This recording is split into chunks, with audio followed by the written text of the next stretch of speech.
እየተማከረ ትንባሽ ወይ ለማር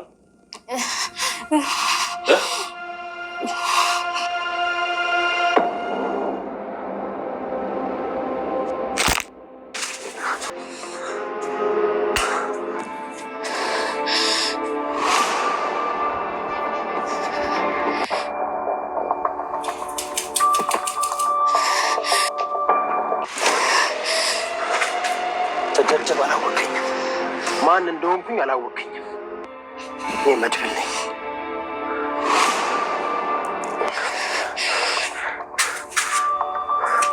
ሄሎ፣ የት ናችሁ? የት ነህ? ደርሻለሁ መድብል። ፍጠን። ዝና ወድቋል። ይኸው በር ላይ ነው የመጣው። ከቆየ ሊነቃብን ይችላል። ፍጠን ፕሊዝ።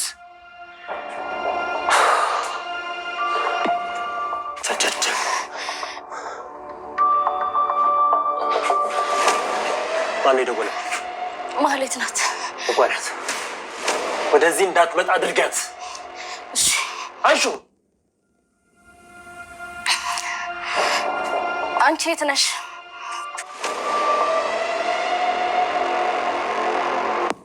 ደህና ነኝ። መድብል እዚህ የለም። አይ እቤት አይደለም። ቁልፍም አላስቀምጥልሽም። ትንሽ ጠብቂኝ፣ እመጣለሁ እኮ። በቃ ትንሽ ጠብቂኝ።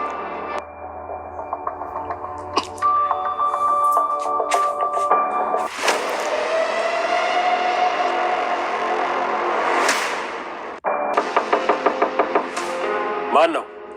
እኔ ነኝ ሞገስ። ሞገስ አንተ ነህ? ዝጋ፣ ቆልፈው።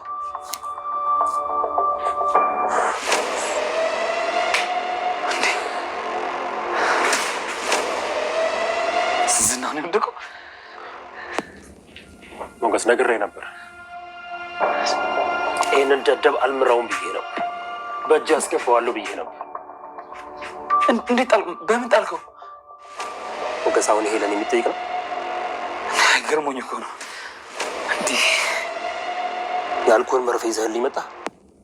አዎ አምጥቻለሁ። ራሱን ያመጣው? አዎ ራሱን። ስታይ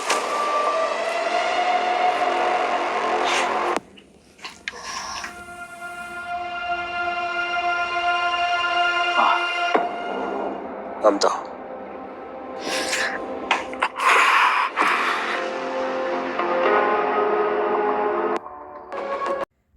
ሰላም ምንድን ነው የተከበራችሁ የቻናሌ ቤተሰቦች እንዴት ናችሁ? ደህና ናችሁ? ሁላችሁም በያላችሁበት ሰላማችሁ ይብዛልኝ። በጣም ጠፍቻለሁ። በጣም ይቅርታ ጠይቃለሁ ውድ ተመልካቾቼ።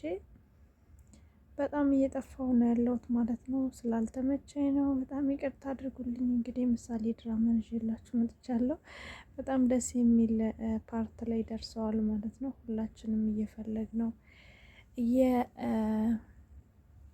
ተመኘ ነው ያለነው ፓርት ላይ እየደረሱ ነው ማለት ነው። እንግዲህ የብሩክ መጥፋት እስካሁን እያሳሰበን ቢሆንም ነገር ግን ነገሮች ያው ኦዲየንስ እንደሚፈልገው እየሄደ ነው። ብዙ ሰው ደስተኛ እንደሆነ ተመልክቻለሁኝ። በጣም ነው ደስ የሚለው። እንግዲህ ባለፈው ክፍል ላይ ዝናን ለመያዝ በጣም ብዙ ጥረት እንደተደረገ ታውቃላችሁ። መድብል በጣም ለወንድሙ እየታገለ ያለ ጀግና ወንድ ነው ማለት ነው። በጣም በዚሁ አጋጣሚ እንግዲህ ብሩክን በማጣታችን ብናዝንም ግን ብሩክን ተክቶ ደግሞ ልክ እንደሱ በጣም ጀግና መድብል መጥቷል ማለት ነው። በጣም ነው ደስ የሚለው። እውነት ለመናገር እኔ በጣም ተመችቶኛል ማለት ነው መድብል ወዶችዬ። እንግዲህ መድብል ጀግና ነው ለማለት ራሱ ጀግና የሚለው ቃል ራሱ አይገልጸውም ማለት ነው። በአሁን ጊዜ ወንድም በወንድሙ ላይ በሚነሳበት ሰዓት እሱ ግን የወንድሙ ደም፣ የወንድሙ መጥፋት፣ የወንድሙ በቃ የደረሰበት አለመታወቁ በጣም ስለቆረቆረው እንግዲህ ዝና ነው ይሄን ነገር ሊያደርግ የሚችለው ብሎ በማመኑ እንግዲህ ሁሉንም ነገር ዝና ላይ እየተወጣ ይገኛል ማለት ነው። እንግዲህ አለፈው ክፍል ላይ እንደተመለከታችሁት ዝና ኤፍራታ አንድ ውል ተዋውሏል ማለት ነው። እሱ ምንድነው ለመድብል መርዝ ሰታ እንግዲህ እንድትገለው ነው ማለት ነው። በጣም ነው ሁላችንም የደነገጥ ነው። ምክንያቱም ኤፍራታ እንዳያችኋት ይኸው የገደል ማሚቱ ማለት ነች። ምክንያቱም በቃ አንድ ቦታ አትረጋም። ብቻ ብር ታገኝ ብቻ የሆነ ነገር ይሰጣት እንጂ የሆነ ነገር ለማድረግ ወደኋላ የማትል በጣም ክፉና በቃ እኔ እንጃ። ለእሷ እስቲ ስም ካላችሁ ማለት ነው ለኤፍራታ ስም ካላችሁ ኮመንት ላይ ያሳውቁኝ። እኔ ግን የእሷ ባህሪ ሊጨበጥ ራሱ የሚቻል አይደለም። በጣም ከባድ ሴት ናት። እንግዲህ አይታችሁ ተሆነ መድብል እንደተመቸችው እንዲሁም ደግሞ እንደሚያፈቅራት ወደፊት ከእሷ ጋር ላይፍ እንዳሰበ ከእሷ ጋር መውለድ መክበድ እንዳሰበ በቃ ብዙ ነገር እየነገራት ራሱ ጨከናበታለች ማለት ነው። እንግዲህ ይሄ ነገር እንኳን ትንሽ እንዴት ተራራ ያደርጋት ነበረ። ነገር ግን እሷ ገንዘብ ብቻ ታገኝ እንጂ የወደፊት ህይወቷ ምንም የሚያሳስባት ነገር የለም ማለት ነው። እንግዲህ መድብልን ወደ ቤቷ በመጥራት ለመመረዝ ነው ያሰበችው። እሱን መርዛ ከገደለች በኋላ እንግዲህ ዝና ምንም የሚያደርጋት አልመሰላትም። ዝና ግን መድብል ሞተ ማለት ኤፍራታን መጀመሪያ እሱ ሳይቀበር ገና ነው ኤፍራታን የሚቀብራት ማለት ነው። ምክንያቱም የመድብልን መሞት ኤፍራታ 100% ስለምታውቅ ይሄንን መረጃ በሆነ አጋጣሚ ታወጣዋለች፣ እንዲሁም ደግሞ በዚህ ነገር ታስፈራራኛለች ብሎ ስለሚያስብ ኤፍራታን በምንም ታምር አይተዋትም ማለት ነው። ዝና እንግዲህ ቤት ከጠራችሁ በኋላ እንዳያችሁት መርዝ አድርጋ ልትሰጠው ፈልጋለች። ነገር ግን አንዳንድ በሚናገራቸው ነገሮች እንዲሁም ደግሞ ከእሷ ጋር ህይወት እንዳሰበ እሷም እስካሁን እንዴት እንዳላገባ ስጠይቀው እንግዲህ እኔ እስካሁን ያላገባሁት እስር ቤት ስለነበርኩኝ ነው ምናምን እያለ አንዳንድ ነገር ይጠይቃታል። ነገር ግን ስወጣ ህይወት ይኖረኛል ብዬ ተስፋ ነበረኝ፣ አሁን ግን ተስፋዬ ጨለመ እና አሁን ለምንድን ነው ታዲያ እንደዚህ የሆንከው? ለምን ተስፋ ትቆርጣለህ? ስትለው እንግዲህ እሱማ አንቺ ተስፋ ከሰጠሽኝ ከአንቺ ጋር ሆነን እንግዲህ እያለ ስለ ወደፊት ደስ የሚሉ ህይወቶችን ሲነግራት እንግዲህ ልቧ በጣም ይረበሻል ማለት ነው። በጣም መንቀጥቀጥ ትጀምራለች። በዛን ጊዜ እንግዲህ መድብልም ለምንድን ነው ግን እዚህ ቤት የጠራሽኝ? ልትጋብዥ ነው ወይስ የምትነግሪኝ ነገር አለ ሲላት፣ አይ የምነግርህ ነገር አለ ትለዋለች። ምንድን ነው እያላት እንግዲህ እንደምንም ብሎ አውጣቷት ዝና እሱን እንድትገልለት መርዝ ልታጠጣው እንደሆነ ትነግረዋለች። ምክንያቱም አንደኛ አልቻለችም፣ ከእሷ ጋር መኖር እንደሚፈልግ እየነገራት ነው። ሁለተኛ ደግሞ ያው ሰው እሱም ይህንንም ማድረግ እንዳለባትም አላመነችም። መጨረሻ ላይ በጣም ነበር እየተንቀጠቀጠች የነበረችው። እንግዲህ እውነቱ ስትነግረው መድብል በጣም ነበር ያዘነው፣ በጣም ነበረ ልቡ የተሰበረው። እኔ ከአንቺ ጋር እኖራለሁ፣ ተስፋ ትሰጪኛለሽ፣ ከጎኔ ትሆኛለሽ ብዬ አምኜሽ ነበረ። አንቺ ግን ካድሽኝ፣ ከሀዲ እንደማልወድ ነግሬሻለሁ፣ እንዴት እንደዚህ ታደርጊያለሽ? እያለ እንግዲህ በተደጋጋሚ ጊዜ በጣም ልብ የሚሰብል ነገር እየተናገራት ነበረ። ነገር ግን እሷ በጣም ይቅርታ ዝና እኮ እገልሻለሁ ስላለኝ ነው ስላስፈራራኝ ነው እንጂ እኔ አንተን መግደል ፈልጌ አይደለም ትለዋለች። ነገር ግን ቢሆንስ ለምን ለእኔ አትነግሪኝም? ቤትሽ ድረስ የጠራሽኝ መረዘሽ ልትገልኝ ነበር፣ በጣም ነው የማዝነው ይላታል። እሷም እንግዲህ አስገድዷት እንደሆነ ከነገረችው በኋላ ነገር ግን በአይምሮ የሚጠቀመው መድብል፣ በጭንቅላቱ የሚያስበው መድብል በጣም ነው የተመቸኝ። መድብል ተመችተናል። በጣም ጀግና ወንድ ልጅ እንደዚህ ጀግና ሲሆን እኮ የማይወደው የለም። ታውቃላችሁ ሴቶችዬ፣ ጀግና ወንድ ለጀግና ወንድ ትላላችሁ። እና እኔ በእርግጥ መድብል በጣም ነው የተመቸኝ። እውነት እንደዚህ በቃ ነገሮችን የሚጋፈጥ ሰው በጣም ነው ደስ የሚለኝ። ምክንያቱም አንዳንድ ጊዜ ብዙ ሰዎች እውነቱን እያወቁት ራሱ ራሳቸው ላይ የሆነ ነገር ይመጣል፣ ወይንም ደግሞ ከዛ ነገር ለመሸሽ እውነቱን ሲሸሹ እንመለከታለን። ይሄ በጣም ነው የሚያበሳጨው። እንግዲህ መድብል ያደረገው ነገር ምንድን ነው? ዝና ጋ ደውይለትና አሁን ለእኔ መርዙን እንደሰጠሽኝና እኔ ተመርዤ ፌንት ሆኜ እንደወደኩኝ ትነግሪዋለሽ።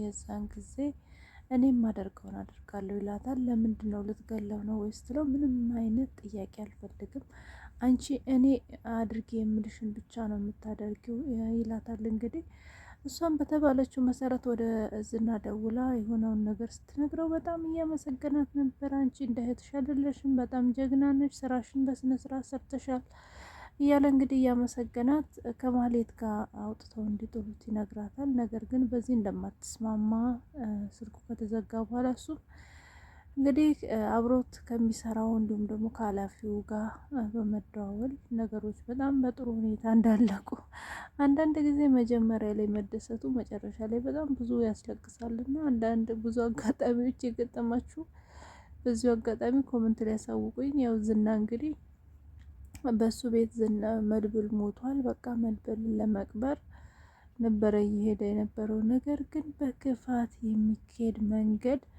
ድልድዩ መንገድ ላይ ተሰብሮ ያሁኛም አፈር እንደምንበላ ማወቅ አለብን እና ብዙ ክፉ ሰዎች ከዚህ ነገር ተማሩ።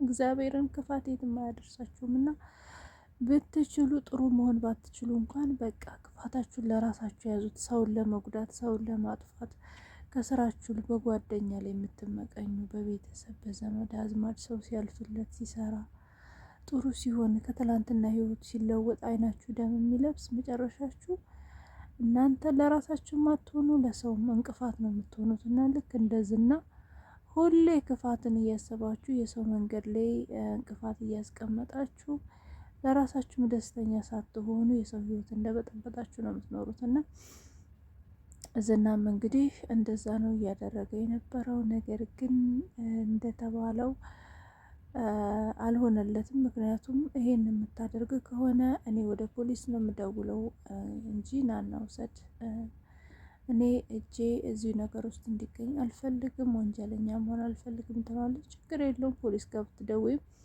መድኃኒቱ አንቺ እስከሰጠሽው ድረስ እኔን ምንም የሚያስገኘ ነገር የለም ይላታል። ነገር ግን እሱ በህይወት አለ። እኔ አሁን ሐኪም ቤት ልወስደው እችላለሁኝ። ምንም ቢሆን አሁን ከሚሞት ይልቅ ክሱም ሆነ ወንጀሉ ይቀልልኛል። ስለዚህ አሁን ሐኪም ቤት ወስደዋለሁ። ነገር ግን ሐኪም ቤት ወስደው ለፖሊስ ማመልከት እንዳለብኝ ነው የምነግርህ ስትለው እንግዲህ በጣም በመናደድ መጣውልሽ፣ አንቺንም እሱንም አብሬ ነው መቀብራችሁ ብሎ እንግዲህ ያስፈራራት ወደ ቤት ይመጣል። ቤትን በመጣ ሰዓት እንግዲህ መድብል ወድቆ እንግዲህ ፌንት አድርጎ በሱ ቤት መርዝ ጠጥቶ ሞቶ ነው ያገኘው ማለት ነው። እሱ እንግዲህ አንስቶ ለመቅበር ነው የመጣው። ነገሮች እንግዲህ እንዳላሰበው ሁሉ ተገለባብጠዋል። በጣም በሚያሳዝን ሁኔታ በጣም ነው የሚያሳዝነው ማለት ነው። እንግዲህ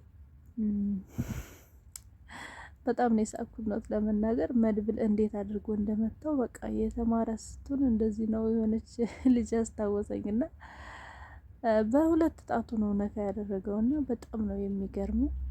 በዚሁ አጋጣሚ እንግዲህ ብዙ ሰዎች ይህንን ቪዲዮ ስለተመለከታችሁ ሰው ለመጉዳት እንዳትጠቀሙበት። ነገር ግን እንደዚህ አይነት አምባገነን ሰው ሲመጣ ራሳችሁን ለመከላከል ያችን ቦታ ሞክሯት እላለሁኝ ማለት ነውና በጣም የምትገርም ቦታ ናት። እንግዲህ ለሞገስ ደውሎ የምን መርፌ እንዳለው አላቅም፣ የሆነ መርፌና መኪና ይዞ እንዲመጣ ጠይቆታል። ሞገስም እንግዲህ ከብዙ መከራከር በኋላ እሺ ብሏል ማለት ነው። ምክንያቱም ሞገስ እንዳያችሁት ብዙ ጊዜ ዝና ስላሰቃየው ዝና የሚወድቅ አይመስለውም እና በጣም ይጠራጠራል ማለት ነው ከሰው ጋር ሆኖ ራሱ። እንግዲህ ዛሬ መድብል ድሉን በዚህ መልኩ ተወጥቶታል። ዝናን ወዴት ይዘውት የሚሄዱ ይመስላችኋል? ከዚህ ወዲያ ምን የሚፈጠር ይመስላችኋል? ብሩክ እውነት ይገኛል? ብሩክ የናፈቃችሁ እስቲ ብሩክ የናፈቃችሁ ብሩክ የናፈቃችሁ ምሳሌ ድራማ ላይ ምንም የሚመለስ ይመስላችኋል? ዝና ብሩክ የት እንደገባ በእውነት የሚናገር ይመስላችኋል? በቀጣይ እንግዲህ ይሄ ነገር እንደሚወጣ ተስፋ እናደርጋለን። አብራችሁኝ ስለነበራችሁ በጣም ነው የማመሰግነው። በቀጣይ ምን እንደተፈጠረ አብረን የምናይ ነው የሚሆነው። ቤተሰብ ላይክ፣ ሼር፣ ሰብስክራይብ እያደረጋችሁ አበረታቱኝ። ከዚህ በኋላ ላለመጥፋት ሞክራለሁኝ። ሰላም ሁኑልኝ።